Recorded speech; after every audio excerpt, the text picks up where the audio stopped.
राम राम राम राम राम राम। हे नाथ, हे मेरे नाथ, मैं आपको भूलूं नहीं। राम। आज का सत्संग परम श्रद्धेय स्वामी जी महाराज का 1/10/1996 हाडा कुटीर वृंदावन। एक सिद्धांत की बात है कि एक भलाई और एक बुराई, ये दोनों में क्या चीज बताई कि भलाई है वह स्वतः स्वाभाविक है। भलाई कोई लानी नहीं है, बनानी नहीं है। कौन है भला से भला? कौन है सबसे भला? कौन है? परमात्मा है। और वो परमात्मा स्वतः सब जगह विराजमान है। कि हम देखते हैं कि हम भला बनेंगे तब भला होंगे, तो वास्तव में ये संसार जगत है ना, सब भला है, बुरा कोई नहीं है। ये सिद्धांत की बात है। भीतर की बात देखिए, ऊपर की बात देखते हैं हम कि ये बुराई कर रहा है। भीतर के अंदर परमात्मा सब जगह विराजमान है, जड़ में भी चेतन में भी, तो बुरा कैसे होगा आदमी? महाराज जी कहते हैं हमारे बहुत से भाई बहनों की ये जची हुई है कि हम भला करने से भला होंगे, इतना भला करेंगे, इतना दान करेंगे, इतना तप करेंगे तब हम भला हो जाएंगे। अब तो हम बुरे हैं, हम अच्छे नहीं हैं, अब हमारे में बहुत कमी है। महाराज जी कहते हैं आप भले हैं। ऐसा मालूम देता है कि भलाई की भी मालूम दे रही है आज, कि ये तो भला आदमी है, बहुत भलाई करता है। अरे भलाई तो सब है, स्वतः है, स्वाभाविक है। देखिए उपकार करना, सेवा करना, सुख पहुंचाना, बात ठीक है, अच्छी बात है। उपकार करो, सेवा करो, पर ये क्या है कि आप करो, अच्छी बात है, पर आप ये देखो कि भलाई स्वतः स्वाभाविक है। इस बात की तरफ देखो आप। भलाई भलाई देखो, बुराई का नाम निशान उठा दो। आप महाराज जी कहते हैं मेरी बात की तरफ आपका ख्याल कम है, आप मेरी बात की तरफ ध्यान नहीं देते हैं। मेरी बात क्या है? हृदय की बात क्या है? क्या कि किसी को बुरा नहीं समझना। क्यों नहीं समझना? कि भीतर में वो परमात्मा का अंश है। तो हम ऊपर की बुराई देख रहे हैं कि वो महाराज जी ने कहा कितना ही बड़ा कसाई है, बड़ा भयंकर कसाई है, कसाई से कसाई है, लेकिन वो परमात्मा का अंश नहीं है क्या? कितना बुरा है, क्या परमात्मा से बुराई बड़ी आ गई क्या? तो महाराज जी कहते हैं कोई कैसा ही बुरा क्यों ना हो, बुरा से बुरा है, उसको बुरा मत समझो। ये कह रहे हैं महाराज। हमारे भीतर में जब हम किसी को बुरा नहीं समझेंगे तो हमारे जीवन में अंदर के भाव ही परिवर्तन हो जाएंगे। एकदम शांति शांति दिखेगी सब जगह, इतना तत्काल काम होगा। किसी को बुरा न समझे और किसी का बुरा नहीं चाहे। आज किसी ने मेरा बुरा किया और मैं उसका बुरा चाहूँगा तो क्या होगा? उसने तो मेरा बुरा किया, मैंने ठीक चाहा, उसका बुरा किया, लेकिन मेरी अंतःकरण में मेरी आदत पड़ जाएगी ऐसी कि मैं जहाँ देखूंगा वहाँ बुराई बुराई दिखेगी, क्योंकि मैं अंतःकरण मेला कर लिया मैंने। फायदा क्या हुआ? तो किसी का बुरा मत चाहो, क्योंकि दूसरा का बुरा चाहने से हमारे अंतःकरण खराब हो जाएगा। फायदा क्या हुआ?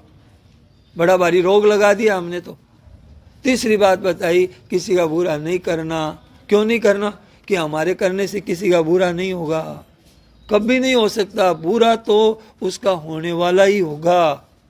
तो किसी का बुरा नहीं। और एक बात महाराज जी के, किसी का बुरा नहीं सुनेंगे। अब दिन भर सुनते रहते हैं वो बात, हाँ हाँ मैंने भी देखा है वो बहुत बुरा है, हाँ, उसकी भी हाँ में हाँ मिला देते हैं। किसी का बुरा नहीं, सुनने में भी राजी होते हैं और सुनाने में भी राजी होते हैं। तो ये 5 बातें महाराज जी ने कहा। मतलब अपने भलाई करेंगे ना, देखिए ध्यान दीजिए, भलाई करेंगे तो कहीं ना कहीं अभिमान आ ही जाएगा, कहीं ना कहीं अभिमान आ जाएगा। आप सत्य भी बोलोगे तो भैया मैं तो सत्य भाषण करता हूँ, मैं तो झूठ बोलता ही नहीं, तो वो अभिमान आने का पूरा चांस है उसमें। कितना ही कर लो आ ही जाएगा अभिमान, चाहे कितना ही आप हो। लेकिन मैं बुराई नहीं करूँगा, मैं झूठ नहीं बोलूँगा, इसमें कौन सा अभिमान आएगा? तो कौन सी बड़ी बात कर दी तूने झूठ नहीं बोल करके? झूठ तो बोलना ही नहीं चाहिए। तो मैं झूठ नहीं बोलूँगा, इसमें अभिमान आएगा नहीं। लोग कहेंगे क्या क्या क्या बड़ी बात कर दी। अब मैं कहूँगा भाई मैं झूठ नहीं बोलता हूँ, देखो मैं कितना बड़ा आदमी हूँ, लोग कहेंगे ये तो बहुत क्या बड़ी बात है इसमें। तो ऐसे सत्य मैं बोलूँगा तो इसमें अभिमान आएगा।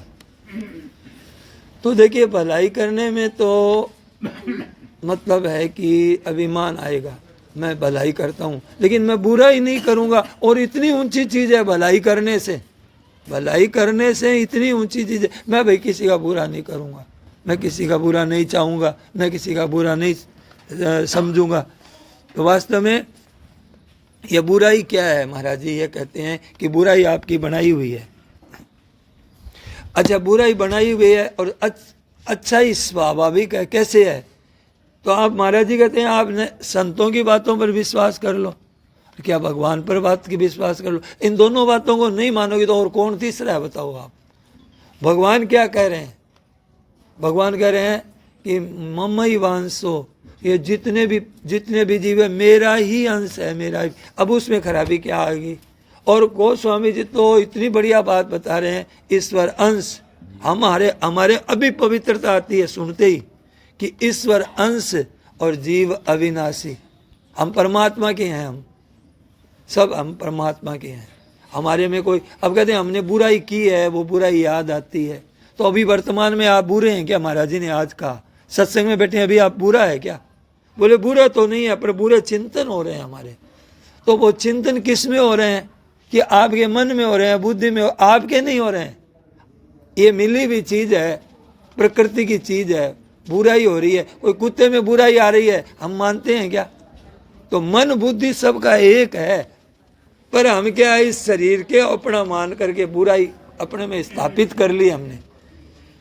ये बात अगर कोई समझे ना महाराज जी की, तो अभी अभी आदमी जीवन मुक्त हो जाए।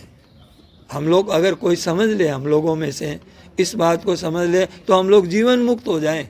अभी अपने ऐसा लगेगा कि अरे मतलब कितना समय लगता है अपने को ऐसा होने में, इतना पहले अंतःकरण शुद्ध करने के, फिर ये आएगा, इतना ध्यान करेंगे, इतना श्रवण करेंगे, इतना कीर्तन करेंगे, इतना जप करेंगे, इतना दान करेंगे, तब शुद्धि आएगी। महाराज जी कहते हैं शुद्धि है तुम्हारे में, क्यों फोड़ा देखो, क्यों तकलीफ देखो। अब मान लो, इतनी सी बात मान लो, और झूठ थोड़ी बोल रहे हैं। भगवान कहते हैं ईश्वर अंश, जीव अविनाशी, चेतन अमल। एक सत्संग में काम हो गया हमारा, सत्संग एक ही किया हमने और काम हो गया बहुत बड़ा। तो ये बात बताई। तो महाराज जी कहते हैं कि जैसे हम कहीं कोई नई जगह जाते हैं, जंगल में जाते हैं तो पवित्रता रहती है, पर हम वहाँ जाएंगे तो थोड़ी देर में गंदगी हो जाएगी हमारी सांस में। कमरे में बैठे हैं, कमरा एकदम बढ़िया शुद्ध है, और हम बैठेंगे 2 4 5 घंटे तो वहाँ वायुमंडल खराब हो जाएगा। तो हम क्या है कि संग से इनके पकड़ते हैं बुराई को। बुराई जैसे जल है, वो स्वतः ही स्वाभाविक है उसका मतलब ठंडापना, अब गर्म तो करना पड़ता है। ऐसे हमारा स्वभाव ऐसा ही है कि हम भले हैं, हम स्वाभाविक भले हैं। तो ये क्या है? शुद्धि स्वतः है। अब आप महाराज जी हमको कहते हैं कि आपका शुद्धि की तरफ ख्याल नहीं है, और ये शुद्ध होंगे हम। पहले अपने को अशुद्धि मानते हैं और फिर हम सत्संग भजन करेंगे तो शुद्ध हो जाएंगे। तो ये अरे अब हमारे मन में क्या जची हुई है कि हम अच्छे काम करेंगे तब अच्छे बनेंगे। महाराज जी कहे आपका ये वहम है, आप अच्छे हो, आप अच्छे हो। बुराई देखिए, बुराई है ना, ये तो बनाई गई है, आपकी की हुई है, और भलाई स्वतः है। अब कहते हैं उपकार करना, भला करना, हित करना, सेवा करना हमारा कठिन है। अब ये एक बात तो ये है कि भाई इतना भला करें, इतना ये लगाएं, इसमें ये दान करें, इसमें ये करें, ये करें, इतना तप करें, इतना मतलब एक तरफ कहते हैं कि किसी को हम बुरा नहीं समझेंगे, उसमें कौन सा खर्चा आया? दान करने में तो पैसा चाहिए, और दान करने से अनंत गुना बड़ी चीज़ है ये, उसमें अभिमान आ भी सकता है आपके। इसमें क्या बुराई? महाराज जी कह रहे हैं किसी को बुरा नहीं समझेंगे, किसी को कष्ट नहीं देंगे, किसी को दुख नहीं देंगे, इसमें सावधानी रखेंगे। और खर्चा एक नहीं आएगा और इसमें सावधानी रखेंगे तो ऊंची सी ऊंची बात मिल जाएगी। फिर महाराज जी ने बार बार में कहा किसी को बुरा नहीं समझेंगे, किसी का बुरा नहीं चाहेंगे, किसी का बुरा नहीं करेंगे, किसी का बुरा नहीं सुनेंगे, किसी का बुरा नहीं कहेंगे, ये आ जाएगी। तो क्या कहें? भलाई स्वतः होगी, ठोस होगी, पक्की होगी और स्वतः होगी। भलाई क्या होगी? वो भलाई ऐसी पक्की होगी, ठोस होगी, सच्ची होगी, इतनी बड़ी ऐसी बात मिलेगी। स्वाभाविक। ये देखिए जो बनाई गई चीज है ना, ये बनावटी चीज है, स्वाभाविक नहीं होती है, कृत्रिम होती है, बनावटी होती है, और वो टिकती नहीं है, नित्य नहीं होती है, सच्ची नहीं होती है, ठोस नहीं होती है। जो हम लाते हैं ना भलाई अपने में, वो पक्की नहीं होती है। महाराज जी ने तो बहुत बातें कही आज, इतनी एक सत्संग में कितनी बातें कह दी महाराज जी ने। वो देखिए स्वाभाविक जो चीज़ होती है वो नित्य रहती है। हमारे को स्वाभाविक की तरफ देखना है कि हमारी चीज़ तो मौजूद है हमारे पास में। महाराज जी ने एक सत्संगी ने ये बातें सुनी तो एक सत्संगी ने कहा, महाराज जी मैं तो यूं ही फोड़ा देखा, यूं ही गड़ो मोस्यो। अब बातें तो इतनी सरल है गए। सदा निर्दोष है हम, सदा ही निर्दोष है, और सब निर्दोष है। ईश्वर अंश, जीव अविनाशी, चेतन अमल, सहज सुख राशि। अब देखिए आप या तो महाराज जी की बात पर विश्वास कर लो, संतों की संत कह रहे हैं, या तुलसीदास जी कह रहे हैं ईश्वर अंश, जीव अविनाशी, चेतन अमल, और या फिर भगवान की बात पर विश्वास कर लो। अब और कौन मिलेगा आपको कहने वाला? स्वाभाविक तो ये क्या बताएं कि मेरा ही अंश है। अब अच्छाई कब आएगी ये कहते हैं महाराज। अच्छाई कब आएगी? बुराई की छोड़ने से। अच्छाई तो पड़ी हुई है तुम्हारे पास, भरी हुई है अच्छाई। परमात्मा के तुम अंश, और सब जगह परमात्मा विराजमान, ठसाठस भरे हुए, जड़ में भी चेतन में भी। फिर कहाँ से आएगी? सब चीज है ना, जगत यह ईश्वर रूप है। अब देखिए, अब अगर महाराज जी कहते हैं कि अगर आप बुराई छोड़ोगे तो क्या होगा कि भलाई कितनी आएगी? बोले असीम भलाई आएगी, असीम। भगवान की भलाई की सीमा है भगवान। और फिर क्या होगा? इस वास्ते बुराई नहीं करेंगे। फिर 5 बात बताई। और या फिर महाराज जी ने कहा कोई बात नहीं, 5 नहीं होती है तो 3 कर लो। 3 कौन सी कर लो? कि किसी को बुरा नहीं समझेंगे। आज से बुराई का खाता उठा दिया। किसी को बुरा नहीं समझेंगे, किसी का बुरा नहीं चाहेंगे, किसी का बुरा नहीं करेंगे। यह आना सफल हो गया गीता भवन में। ये आज का सत्संग पूरा का पूरा है अपने आप में। इतनी बढ़िया बात है। कितना ही पापी है, कितना ही खराब से खराब है, गया गुजरा आदमी है, क्या वो परमात्मा का नहीं है? कि बहुत बड़ा पाप किया एक आदमी ने, बहुत बड़ा पाप किया है, दुनिया कह रही है पूरी। तो दुनिया को ये कहा है कि वो ईश्वर का अंश नहीं है क्या? एक तरफ तो इतनी बड़ी बड़ी बुराई है और एक तरफ वो परमात्मा का अंश है। तो हमें किसी को बुरा समझने का इंस्पेक्टर नहीं बनाया भगवान ने। हमें यहाँ भेजा नहीं है कि तुम बुरा समझते रहो, सबको बुरा तुम्हारे को यहाँ नियुक्त करते हैं। नहीं, भगवान ने ऐसा किसी, भगवान तो कहा कि सब भगवत स्वरूप है, वासुदेव है सर्वम, सब जगत का भगवान का स्वरूप है। हम क्यों किसी की बुराई लेवें? हम किसी को क्यों बुरा समझें? अच्छा, हम क्या करते हैं? हम अपने में भी बुराई देखते हैं कि हम बुरे हैं, हमने तो पाप किए हैं, ऐसे हैं, कहने लायक नहीं हमारे पाप, ऐसे ऐसे हमने किया है। तो महाराज जी कहते हैं कि पिछले जन्मों में क्या क्या किया आपको याद है क्या? तो ये तो बीत गया, वो उस जन्मों में ऐसे ही बीत गया, वैसे जन्म बीत गए, ऐसे ये भी बीत गया। अपने को उन जो की हुई पीछे की बुराई को पक्का करते हैं हम लोग, ऐसे करते हैं हम तो बुरे हैं। और आगंतुक दोष है, आगंतुक दोष स्थायी नहीं है। आने जाने वाले दोषों को हम उनको रखना चाहते हैं और हम ही उनको सत्ता देते हैं और पक्का करते रहते हैं कि भाई हम तो सत्संग के नहीं है, हम तो ऐसा है। जब भी जाते हैं तो उदास हो जाते हैं। तो महाराज जी कहते हैं उदास होने की जरूरत नहीं है। अब किसी को दुख नहीं देंगे, अब किसी का भूल नहीं करेंगे, अब किसी को बुराई नहीं करेंगे, चाहेंगे नहीं। अब लो नसाई अब नो नसानी, अब लो नसाई अब लो नसानी, अब न नसाई हूँ। अब तक तो हुआ सो हुआ। अब कहते हैं कि अब यह और क्या कहते हैं महाराज? बुराई स्थायी हो ही नहीं सकती, हो ही नहीं सकती, असंभव है, असंभव है। कोई याद देख लो आप बुराई अगर होती तो अभी रहती हमारे साथ में, बुराई अगर रहती तो अभी रहती सत्संग में बैठे हैं। तो मूल में ये देखो महाराज जी कह रहे हैं कि मूल में बुराई नहीं है। मूल में यह बात सिद्धांत मान लो महाराज जी की बात का आप विचार करो।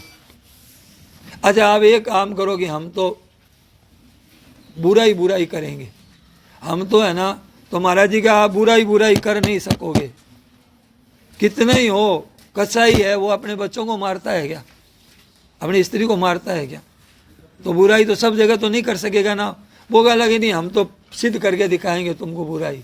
बोले हम झूठ बोलेंगे, बोले हम झूठ बोलेंगे, तो बोले हम नियम लिया है कि हम 24 घंटा झूठ बोल के दिखाएंगे तुमको।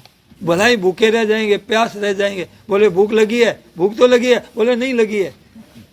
बोले प्यास लगी है, बोले नहीं लगी है। बोले तुझे भूख नहीं लगी है ना, बोले लगी है।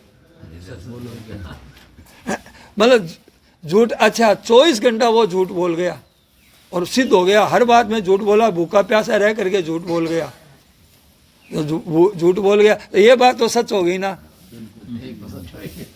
झूठ बोल गया, ये बात तो सच हो गई ना। तो आप देखो कि अगर इस सिद्धांत को भी कोई देखे, समझदार आदमी हो ना, तो उसको लगेगा वास्तव में जीत हमेशा है ना सत्य की होती है। झूठ आदमी बोल ही नहीं सकता, कोई कितना ही आदमी हो। क्या भगवान की विचित्र रचना है देखो। नहीं तो ये बात सिद्ध होती है आज, अगर ये होती है। इस बात से भी हम समझे तो कितनी बड़ी बात है।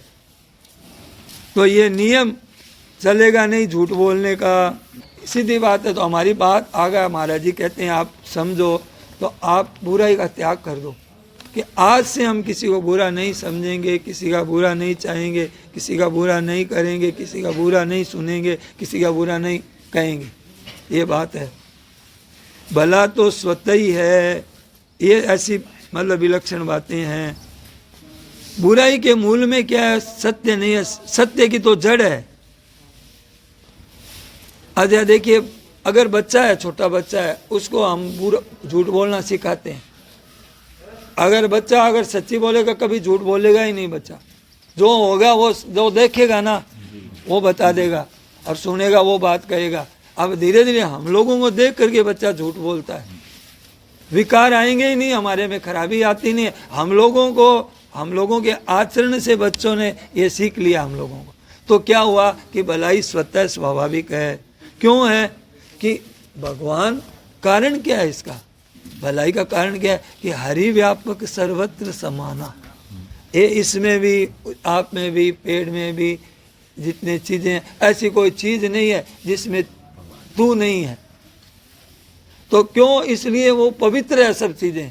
गंदगी है ना, गंदगी हमें दिखती है, गंदगी वहां भी परमात्मा है, वो पूरे के पूरे परमात्मा है। आप नहीं कह सकते कि परमात्मा, अगर आप कहोगे कि गंदगी में परमात्मा नहीं है, तो उतनी देर तो परमात्मा की जगह खाली हो गई क्या?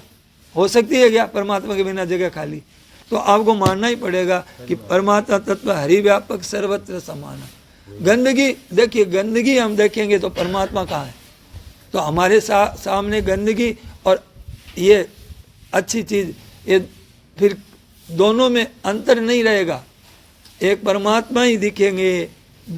तो ये देखिए, अब कहते हैं कि अब दूसरी बात क्या कहते हैं कि परमात्मा सब जगह है। तो कहते हैं सच्चिदानंद, सत्य चित आनंद स्वरूप है। तो आनंद है तो फिर हमारे दुख कहाँ से आ गया? तो हमने क्या किया? इस संसार की बातों को पकड़ा है, गलत बातों को, बुराई को पकड़ने से ही वो आनंद अभी दिख नहीं रहा है। अब महाराज जी की कह रहे हैं कि आप बुराई किसी को समझो मत, किसी का चाहो मत, किसी का बुरा। तो आप, महाराज जी कहते हैं आपको वो सच्चिदानंद घन परमात्मा का, और कुछ साधन करना पड़ा नहीं और कुछ खर्चा लगा नहीं अपना जेब से, और इतना ही हमने ये देखा है। अब किसी को बुरा नहीं समझेंगे, अब किसी का बुरा नहीं चाहेंगे। इस वास्ते फिर कहते हैं महाराज जी, क्यों कि आप ईश्वर के अंश हैं, अविनाशी हैं, चेतन हैं, अमल हैं, सहज सुख राशि हैं। अब मेरी बात की तरफ ख्याल गया कि नहीं गया? महाराज जी ने कहा। फिर महाराज जी ने बार बार यही बात बताई, 5 बात बताई, फिर कभी 3 बता रहे हैं, कभी 5 बता रहे हैं। तो देखिए कि आप जहाँ भी है, जिस जगह भी है, अब बुरा ही नहीं करेंगे तो वो आप संत हो जाएंगे। इतनी बात है, किसी का बुरा नहीं करेंगे। ये मतलब आने जाने वाली चीज़ों को हमने पकड़ लिया। अब देखिए कि आप झूठ नहीं बोलोगे तो 3 बात होगी, 3 बात नहीं होगी। आप देखिए झूठ नहीं बोलेंगे हम तो या तो क्या चुप हो जाएंगे, तो कहेंगे कि हम झूठ नहीं बोल रहे हैं, इस सिद्धांत को पकड़ो, हम सत्य बोलेंगे, इस सिद्धांत को नहीं पकड़ना। हम झूठ नहीं बोलेंगे तो वक्त पर आपको ऐसा है कि झूठ बोलना पड़ रहा है, तो अब झूठ तो हम बोलेंगे नहीं, तो चुप हो जाएंगे, उसमें चांस रहेगी। अब आप कहोगे हम सत्य बोलेंगे, तो आपको सत्य बोलेंगे तो सत्य बोलना ही पड़ेगा, वहाँ फंस सकते हो आप। और बोलेंगे चुप रहो भाई, हम तो कुछ नहीं बोलेंगे इस विषय में, चुप रहेंगे, तो उसमें नहीं झूठ नहीं बोलने में एक दूसरा एक बल ताकत रहती है, चुप वाली। और सत्य ही बोलना है तो उसमें दो बातें रहेगी, सत्य तो तुम्हें बोलना ही पड़ेगा और अभिमान भी आएगा कि मैं सत्य बोला। तो ये कहते हैं कि अब बात कहते हैं कि या तो चुप हो जाओगे या सांच बोलोगे, तीसरी बात क्या होगी बताओ? या तो सांच बोलोगे या चुप हो जाओगे, और तीसरी बात क्या होगी? और क्या तीसरी बात होगी तो फिर झूठ बोलना हो जाएगा। तो हम झूठ नहीं बोलेंगे, इसमें बहुत है। हम कड़वा नहीं बोलेंगे, किसी को कड़े वचन नहीं कहेंगे, किसी को हम दुख नहीं देंगे, इसमें हम स्वतंत्र है कि नहीं है? किसी को तकलीफ नहीं देंगे। अब देखिए मीठा बोलेंगे, सच्चा बोलेंगे, इसमें तो कठिनता है भाई। वक्त पर कड़वा बोलना आ जाए लेकिन हम चुप रह गए तो भैया चुप रह जाएंगे, कड़वा नहीं बोलेंगे तो उसमें असर ज़्यादा पड़ेगा कड़वा बोलने की अपेक्षा। तो ये कैसी कैसी विलक्षण विश्लेषण बातें हैं। अब देखिए, अब आप कहोगे कि भलाई करेंगे, तो भलाई करने में तो परिश्रम है, मेहनत पड़ेगी, कुछ चाहिए भी साथ में है, और भी कई चीज़ बातें होनी चाहिए। लेकिन महाराज जी कहते हैं कि इसमें बुराई नहीं करने में कोई परिश्रम भी नहीं है, उद्योग भी नहीं है, और काम उससे ज़्यादा होगा और स्थायी होगा, पक्का होगा, ठोस होगा। तो आपका स्वभाव अच्छा। अब देखिए हमारा समझ ये है कि हमारा स्वभाव खराब है, बुराई करने का आदत पड़ी हुई है, बुराई सोचने की, बुराई कहने की। तो महाराज जी ने कहा कि आप ऐसा करो कि बुराई नहीं करेंगे। जब आप ये साधन करेंगे तो आप में थोड़े दिनों के बाद में आपको ध्यान रखना नहीं पड़ेगा, आपका स्वाभाविक भला होगा, दूसरों का स्वाभाविक अपने आप ही होगा, कुछ नए कुछ नहीं करना पड़ेगा। अच्छा, जितने भी संत महात्मा हुए हैं ना, महाराज जी ने कहा जितने भी संत महात्मा का परिणाम हुआ है, उन्होंने बुराई का त्याग किया और कुछ नहीं, बैठ गए और बुरा नहीं करेंगे। नया कुछ नहीं किया उन्होंने, निर्माण नहीं किया सत्य तत्व का कि सत्य तत्व निकलेगा, प्रकट होगा, वो तो है एकदम से। अब फिर 5 बात बताई, तो ये बात बताई।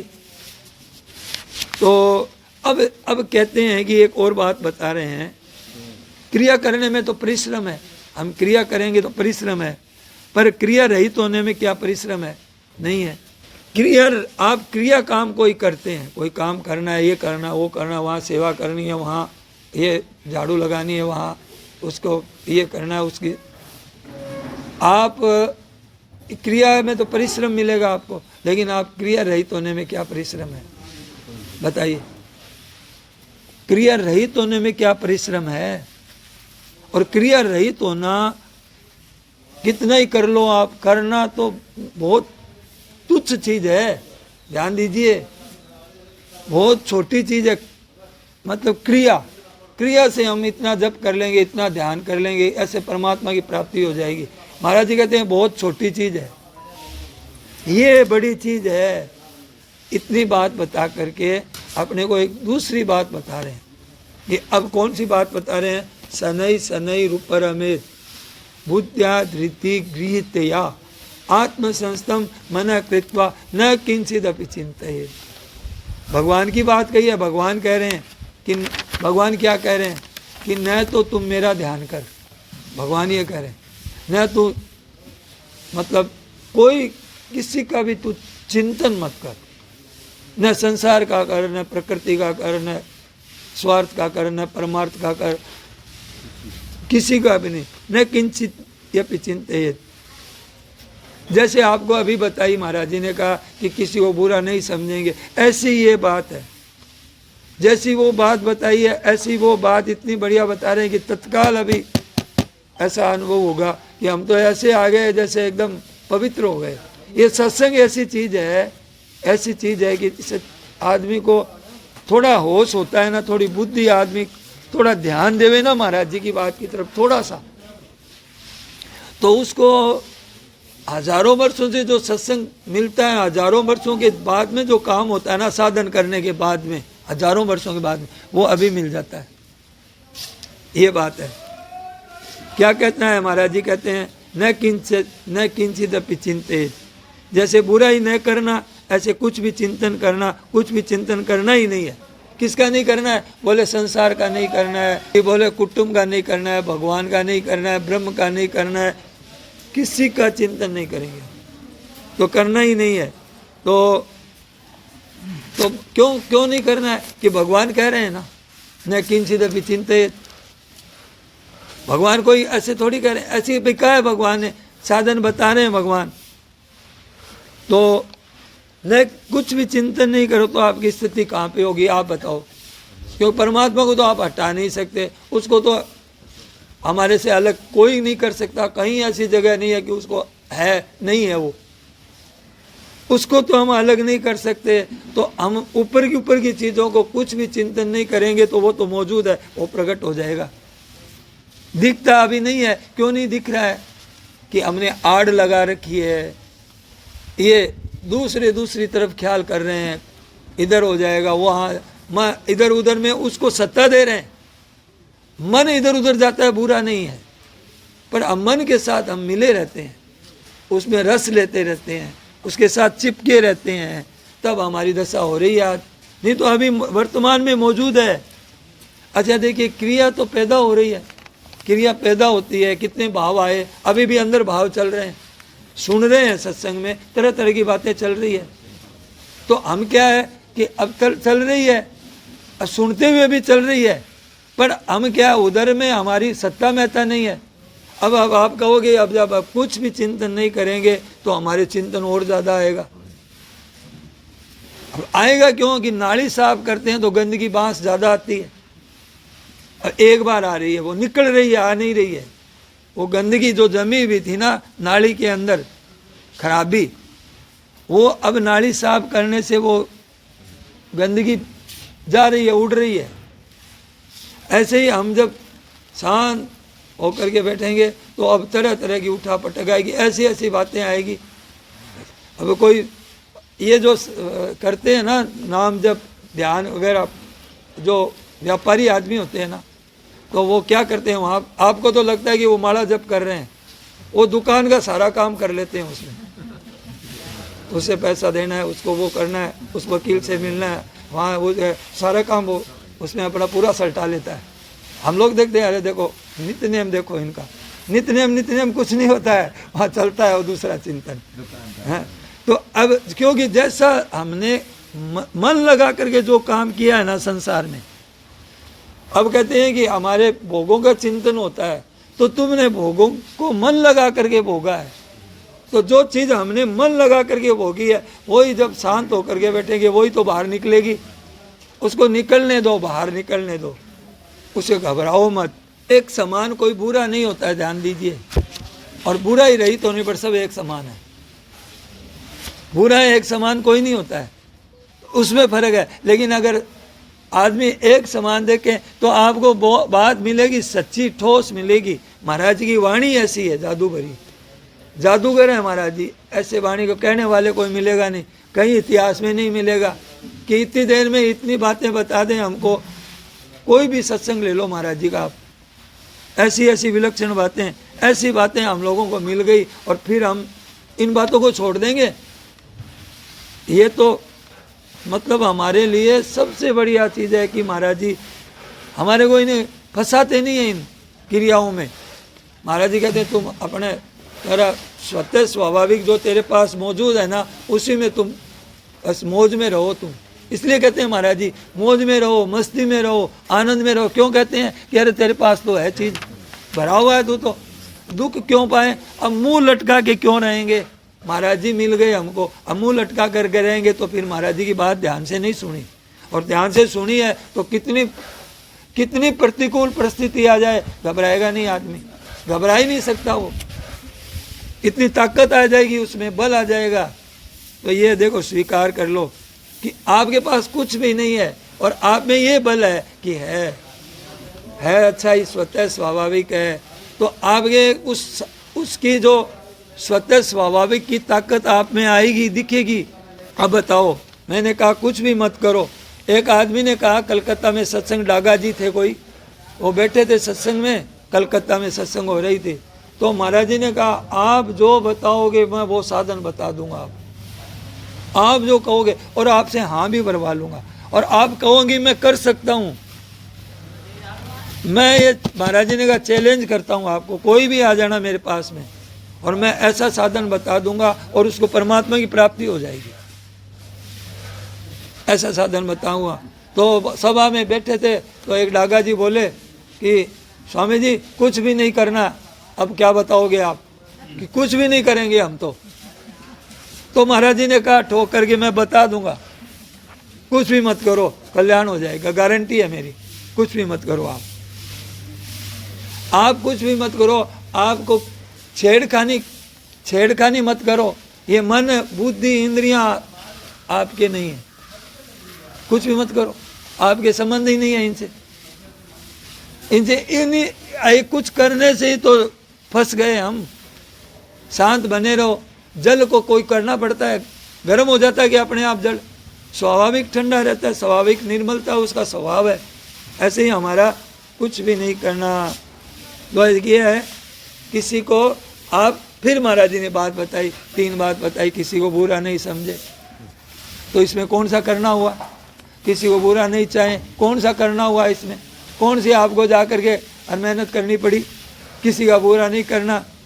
महाराज जी ने कहा कि अपना स्वरूप कैसा है ये बता रहे हैं, सम दुख है, सुख है, पहले तो कहा नहीं भाई कुछ भी चिंतन मत करो, फिर कहा कि कुछ भी चिंतन नहीं करो तो उसके लक्षण बताए, क्या होगा कि कुछ भी चिंतन नहीं करोगे, उसके लक्षण बता रहे हैं।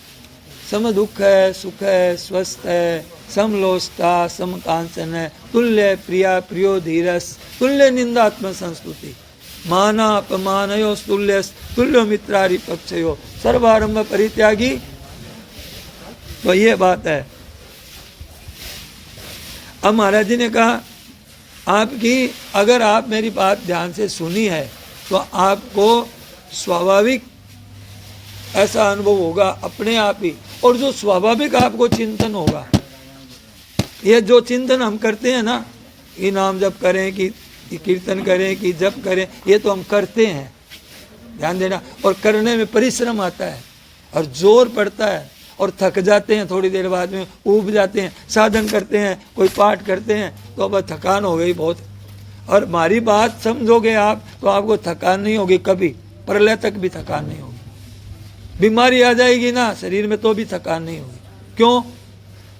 क्योंकि स्वाभाविक साधन होता है ना, वो इतना पक्का होता है कि वो आपकी तरफ से नहीं होता है, फिर वो स्वतः होने लग जाता है, वो तो सारी जगह जो परमात्मा तत्व उसके साथ में आपका संबंध हो जाता है।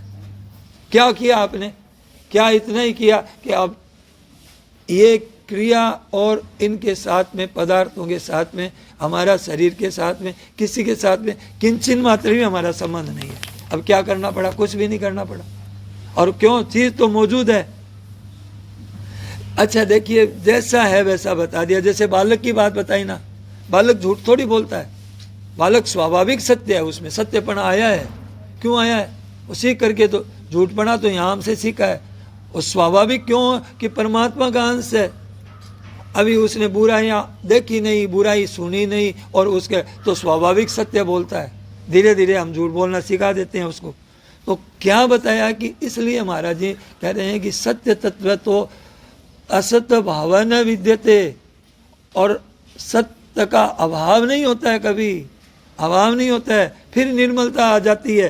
तो ये क्या करते हैं? सहज सुख राशि। तो ये अब किसी का दुख नहीं देंगे, किसी का तिरस्कार नहीं करेंगे, किसी का अपमान नहीं करेंगे, अब झूठ नहीं बोलेंगे किसी को, ये तो आप में परिवर्तन आ ही जाएगा, बिल्कुल आ जाएगा। विचित्र बात है। और वो स्वाभाविक होने लगेगा साधन, और चिंतन आएगा स्वाभाविक, फिर आपको चिंतन करना नहीं पड़ेगा। इस पर आप विश्वास करो। महाराज जी ने कहा फिर बार बार में, ईश्वर अंश जीव अविनाशी। अब कैसे हैं कि ना सुख काजी पंडिता और ना सुख भूप भया, और सुख सहजाई आवसी ये तृष्णा रोकया। ये भीतर में ये कामना है ना, ये कामना ही हमारे से पाप करवा रही है। कामना इच्छा है ना, यही हमारे को स्थिर नहीं होने देती है। थोड़ी देर में ये कर लें, ये ले लें, ये वो ले लें, ये आ जाए, वो हो जाए, ऐसा। अब दो चीज़ है कामना के अंदर, दो बात बताई महाराज जी ने। ये दो अगर निकल जाए ना जीवन में तो बहुत बड़ा काम हो जाएगा। कौन कौन सी? एक तो कहते हैं ऐसा होना चाहिए और ऐसा नहीं होना चाहिए। महाराज जी गए, सामने संत रहते थे, स्वयं ज्योति जी महाराज, ये पहले जंगल ही था यहाँ पे। तो सेठ जी ने कहा कि मेरी दृष्टि में जीवन मुक्त महात्मा है ये स्वयं ज्योति जी महाराज, तो आप उनकी जा करके सेवा करके लाभ ले सकते हो। तो स्वामी जी महाराज का मैं गया तो उन महात्मा जी से पूछा कि महात्मा जी के क्या हो जाता है, कि ऐसी बात क्या हो जाती है महात्मा जी में। तो उन्होंने बात करी कि यूं यूं मिट जाती है, कि यूं होना चाहिए और यूं नहीं होना चाहिए। इतना छोटा सा उत्तर दे दिया एकदम से, यूं यूं मिट जाती है। अब उसमें भी होने में भी कहते हैं कि यूं होना चाहिए, अरे कहते हैं यूं नहीं होना चाहिए, तो यूं यूं मिट गई। महाराज जी का मेरे को आश्चर्य आया, और कहते कोई बात पूछते उनसे, तो कोई पूछते कि महाराज जी ये बात बताइए। अच्छा जी, उनका तकिया कलाम था, अच्छा जी, बढ़िया मीठा बोल करके कहते। उनकी लंगोट फट गई थी, लंगोट फट गई तो महाराज लंगोट आपकी फट गई, 2 लंगोट रखते थे कपड़ा। वो इतने बड़े त्यागी थे, इतना त्याग था और बड़ा प्रेम था सबसे। अच्छा जी, तो बोले कि महाराज आपकी लंगोट फट गई है, नहीं ला दूँ? नहीं, मना कर देते। तो बोले सिलाई तो करवा दूँ? तो सिलाई के लिए ना नहीं की, हाँ भी नहीं की, हाँ भी नहीं की। कोई लाके सुई दे दी, सुई लेकर के अपने हाथ से सिलाई कर ली। बोले महाराज रख लीजिए। तो बोले रख लेंगे तो राख पड़ेगी, रख लेंगे तो राख पड़ेगी, रखी नहीं। तो ऐसे मतलब होते हैं। 7 नंबर में नहीं रहते थे, सामने झाड़ियों में, सामने झाड़ी है ना उस पार में, ऋषिकेश के सामने हमारी जो जगह दिखती है वहाँ पे झाड़ियाँ थी, पहले जंगल था यहाँ पे, और कुछ नहीं था सामने। हाँ, उस पार में वहाँ रहते थे वो, झाड़ियाँ थी शीशम की, कोई बेर की ऐसी झाड़ियाँ थी। महाराज जी कहते हैं कि पहले यहाँ देखते थे जंगल में कि बड़े बड़े बेर लगते थे झाड़ियों के, बड़े बड़े, और बेर लगते थे इतने बड़े बड़े बेर लगते थे। अब थे आप जंगल में देखो छोटे छोटे बेर लगते थे। कैसा जमाना आ गया, इनमें भी फर्क आ गया। तो कैसी बात है कि देखिए, अब फिर बात कही महाराज जी ने कि किसी की बुराई नहीं करेंगे, किसी की बुराई नहीं चाहेंगे, समझेंगे नहीं किसी को। अब और क्या एक बात बताते हैं कि अब आपके देखिए कोई समस्या आ गई कि हम तो बुरा, ऐसा हो गया अंतःकरण खराब हो गया कि बुराई दिखती है। तो महाराज जी ने कहा हे नाथ, हे मेरे नाथ, ऐसे कहा 2-3 बार कहा महाराज जी ने, हे नाथ, हे मेरे नाथ। तो क्या कहा? ऐसा कहने से क्या हुआ? ऐसा कहने से यह हुआ कि हरि स्मृति सर्व विपत्ति मोक्षणम। महाराज जी का जब भी आपके आफत आओ तो भगवान को कर लो कि महाराज जी मेरे उटपटांग चिंतन हो रहे हैं, वो मैं ऐसा हो रहा है, मैं तो बुरा, आप तो कहते हो कि बुरा मत समझो, मैं तो समझ रहा हूँ, हे नाथ, ये क्या बीमारी आ गई? तो भगवान कहते हैं कि तू चिंता मत कर, मैं तेरे साथ में ही हूँ, सबके साथ में ही रहता हूँ, और तू मेरे को पुकारता है तो मैं तेरा चट काम बना देता हूँ। तो ये युक्ति काम में ले लो भाई। देखो महाराज जी ने कहा एक गुर होता है ना, समझ गए गुर किसको कहते हैं? टेक्निक। एक उपराड़ी, बीकानेर में महाराज जी ने कहा, बीकानेर में कहते हैं उपराड़ी। कोई पहाड़ पर चढ़ता है ना, तो पहाड़ पर रहने वाला आदमी है ना, वो सीढ़ियों से नहीं जाता है पहाड़ पर, वो तो यूं झट पहुंच जाता है सीढ़ियाँ वाला। तो ये यूं चढ़ना है ना, ये उपराड़ी। महाराज जी के बाद उपराड़ी बातें हैं सब, गुर है, ये फार्मूला है, टेक्निक है, एकदम तुरंत काम करने वाली चीज़ें हैं। कि क्या गुर है, क्या बता रहे हैं महाराज जी कि अपना है ना, ये बिल्कुल अपने स्थिति स्वरूप में सबकी स्थिति विद्यमान है हम, आय स्वरूप है हम। एक तो क्या, दो बात बताई आज महाराज जी ने, क्या बताई? एक तो किसी का बुरा नहीं समझेंगे, किसी का बुरा नहीं चाहेंगे, किसी का बुरा नहीं करेंगे। और एक बात बताई, न किंचिदपि चिंतित, कुछ भी चिंतन न करें, न परमात्मा का चिंतन करें, न संसार का, न कुटुंब का। और कोई चिंतन आ जाए, कोई चिंतन आ जाए तो अपने में मत माने, हमारे में नहीं है। मन बुद्धि इंद्रियों में शरीर में आई है, शरीर भी अपना नहीं, मन भी अपना नहीं, बुद्धि भी अपने नहीं। तो अब कहते हैं फिर भी आता है, तो आता नहीं है, फिर ये कम लोग कि कभी आता ही नहीं है, ये तो निकल रहा है। अब इसे और क्या बताएंगे, बताइए? तरह तरह की आएगी ना, याद रखो, समझो ना। अच्छा, तरह तरह की बात आती है, समझिए, मन में तरह तरह की बात आती है। तो तरह देखिए, तो न उसको बुरा समझो, न उसको अच्छा समझो, न अच्छा समझो, और न अपने में समझो। न तो अपने में समझो, न उसको बुरा समझो, न अपने में समझो। तो बस अब रास्ते में जा रहे हैं, बताइए, हम रास्ते में जा रहे हैं तो कोई गाड़ी आ रही है, तांगा आ रहा है, कोई कुछ आ रहा है, कहीं कुछ आ रहा है, वो अपने में आ गया क्या? दिखने से क्या होगा? अब आपके मन में, अंतःकरण में कई तरह की बातें दिखती है, कई तरह की बातें दिखती है। महाराज जी ने कहा कि आते वक्त कोई गीता भवन आ रहा है ना, अगर कुछ हो जाए ना तो उसका कल्याण की गारंटी है, तो चिंता मत करो आप। ये देखिए कि अब देखिए, रास्ते में हम चलते हैं, महाराज जी ने कितना बढ़िया दृष्टांत दिया। कहीं रिक्शा आ रहा है, कहीं तांगा आ रहा है, कहीं कुछ पड़ा है, कहीं गंदगी पड़ी है, कहीं कुछ कचरा पड़ा है, कहीं कैसे कैसी चीजें पड़ी रहती है। क्या वो अपने में आ गई क्या? अब दिखने से क्या, अपने अब अपने क्या, अपने मन में कोई चीज दिख रही है, बुराई दिख रही है, अच्छाई दिख रही है, तरह तरह की बातें आ रही, क्या वो अपने में आ जाएगी क्या? आप ईश्वर अंश हैं, अविनाशी हैं, चेतन है, अमल है, कितनी ही बातें बताएगी और कहाँ तक बताएंगे, बताओ?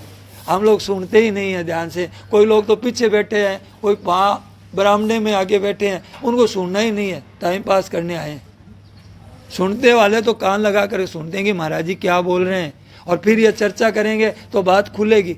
महाराज जी की सत्संग सुने बिना मैं आपको कुछ भी नहीं बता सकता, और आप भी नहीं सुन सकते। यहाँ पे आप महाराज जी का प्रवचन, यहाँ बैठे हैं ना प्राय, जिन्होंने ध्यान से सुना है प्रवचन, तब ये अच्छी लगती है बातें। महाराज जी क्या कह रहे हैं, पहले महाराज जी की वाणी सुनिए ध्यान से, और हमारे को ये बात समझ में नहीं आई, ये बात नहीं, फिर पूछें, शर्म न करें, और फिर अपनी शंका रखें, कोई ना कोई बताएगा ही। तो महाराज जी ये कहते हैं कि अपने में नहीं माने, तो रास्ते में चलने वाली चीजें दिख तो रही है, तो वह अपने में आ गई क्या? ऐसे मन बुद्धि में दिखने वाली चीज अपने में आ गई क्या? अब शेर तो अपने में आ सकता है, पता नहीं तय कर सकता है, सामने आ गया, उसका स्वभाव ऐसा है। पर ये पहाड़, ये चीजें वो अपने में थोड़ी आ जाएगी। अच्छा, वो भी खा जाएगा अपने को, समझिए, तो अपने को थोड़ी खा जाएगा, ईश्वर अंश थोड़ी है। तो फिर महाराज जी का कहना क्या हुआ, ईश्वर अंश, चेतन, अमल। ये बात कितनी प्रतिकूलता आने पर दब करके, पहाड़ के नीचे दब करके मर गए, तो क्या हम थोड़ी मर जाएंगे? ईश्वर अंश सूत्र है, सिद्धांत है, वो देखिए।